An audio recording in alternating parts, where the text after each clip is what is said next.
சக்தி குருவடி சரணம் திருவடி சரணம். ஆக்கமும் ஆன்மீகம் ஒரு அற்புதமான தொழில் நேர்களே நம்ம மகாபெரிவா அதாவது பார்க்க போகிறதுக்கே புண்ணியம்னா கிட்டக்க போய் நின்று எவ்வளோ புண்ணியம், பேசினால் ஒரு புண்ணியம், எத்தனை வகை புண்ணியங்கள், கோடி வகையான புண்ணியங்கள் நம்ம பெரியவாளை சொல்ல சொல்ல சுச்சுன்னு அப்படி பார்த்துட்டே இருக்கா. இப்போ ஒரு தம்பதியினர் காரில் போயின்னு இருக்கா நம்ம பெரியவாளை தரிசனம் பண்ணுறதுக்கு. போகிறப்ப திடீர்னு ஆக்சிடெண்ட் ஆகிடுது. மகாபெரிவாளை பார்க்கல. ஹாஸ்பிட்டலில் குழந்தைய சேர்த்துட்டோம். கோமா ஸ்டேஜுக்கு போயிடுது.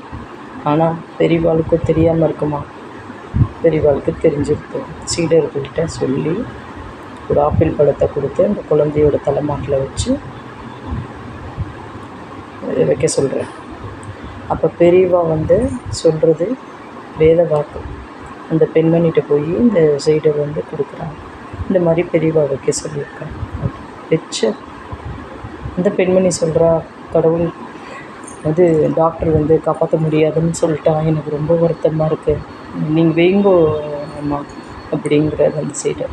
அப்போ வச்சுட்டு இங்கிட்டு வரேன். ஒரு நிமிஷத்தில் குழந்த கோமா ஸ்டேஜிலேருந்து திரும்ப வந்திருக்கு. ஆனால் நம்பிக்கை தான் பிரதானம். நம்பிக்கை இல்லைன்னா எதுவுமே நடக்காது. அப்போ பெரியவாளை திருப்பி போய் தரிசனம் பண்ணுறதுக்கு போயிருக்கா. உடனே பெரியவா சொன்ன, குழந்தை சேமமாக இருக்கா.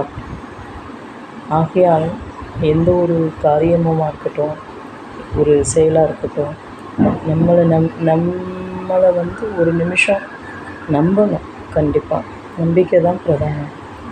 ஆகையால் பெரியவா இருக்கிற பயமும் இல்லை நம்மளுக்கு. நமஸ்காரம்.